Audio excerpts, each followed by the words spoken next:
पश्चिम विदर्भात सर्वात मोठी बाजारपेठ म्हणून वाशिम कृषी उत्पन्न बाजार समितीची ओळख आहे। मागील 3 दिवसापासून ही कृषी उत्पन्न बाजार समिती बंद होती। या ठिकाणी 3 दिवसापासून शेतमाल हा शेतकऱ्याने बंद असल्यामुळे आज एकच गर्दी केलेली आपल्याला दिसून येते। सध्याच्या परिस्थितीत जर बघितलं या वाशिमच्या कृषी उत्पन्न बाजार समितीत गहू असो हरभरा असो मोठ्या प्रमाणात आलेला आहे। तसेच शिडू बाजार कृषी उत्पन्न बाजार समितीत जर बघितलं तर वाहनाच्या मोठ्या रांगा लागलेल्या होत्या। तर शेतकऱ्यांनी सकाळपासून तिथं गर्दी केली होती। त्यामुळे जिल्ह्यातील सर्वच कृषी उत्पन्न बाजार समितीत शेतकऱ्यांनी एकच गर्दी केली आहे। सध्या गहू असो हरभरा असो या पिकाला 3 दिवसानंतर आणलं काय शेतकऱ्याला दर चांगले मिळतात का आपण जाणून घेऊया नेमकंच। कारण 3 दिवसानंतर रब्बी पिकाचं जे हंगामातले जे गहू येतात ते सध्या बाजारपेठेत दाखल होत आहे। त्याच्यात काय दर मिळत आहे नेमकंच तुम्हाला? नेमकंच दर मिळत आहे 2200-2300 रुपये दर मिळत आहे आम्हाला। कम से कम 3000 तरी रेट अपेक्षित आहेत, हे भावात चालू राहत। तर हरभऱ्याचं तशी याच्यामुळं शेतकऱ्याचं फार नुकसान आहे।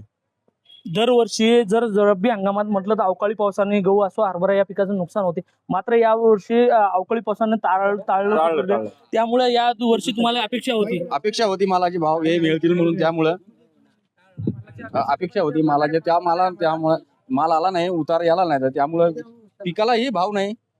पिकालाही 2200-2300 रुपये भाव आहे। तर कम से कम जेमतेम आम्हाला 3000 रुपये तरी गव्हाला रब्बी पिकाला भाव मिळाला पाहिजे। नक्कीच आपल्यासोबत काही शेतकरी आहेत। दादा तुम्हीच मला सांगा काय तुम्ही काय आणलंय? माझं म्हणणं आहे की गेल्या वर्षी 3000 रुपये गव्हाचे भाव होते आणि यावर्षी 2300 का लागला। शेतकऱ्याला का मातीत घालायला लावलं। हा गेल्या वर्षी 3000 भाव होते, यावर्षी 2200-2300 रुपये भाव फेकवता नाही आहे सरकारचा। हरभऱ्याचे भाव तसे गेल्या वर्षी 6000 भाव होते, यावर्षी 5000। सोयाबीनचे भाव तुमचं काय मत आहे? आता सध्या नाफेड मार्फत जे हरभऱ्याची नोंद करणं चालू आहे का तुमचं? असं काय म्हणणं की त्याच्या नाफेड मार्फत नाफेड कुठे ताबडतोब घ्यायला पैसे द्यायला लागलं? नाफेड ताबडतोब पैसे देते का? लोकांच्या काय गरजा आहेत? लोकांच्या गरजा आहेत, कामं आहेत लोक आले। तुम्हाला काय अपेक्षा आहे दराची? आता 6000 रुपये हरभरा, गहू 3000।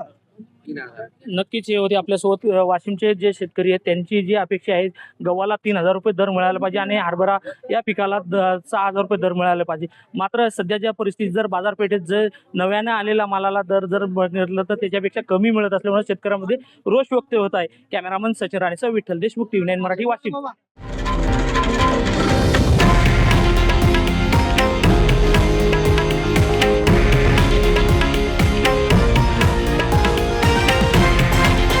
हे आहे देशातील नंबर 1 न्यूज नेटवर्क आणि आपण पाहत आहात TV9 मराठी, एकमेव।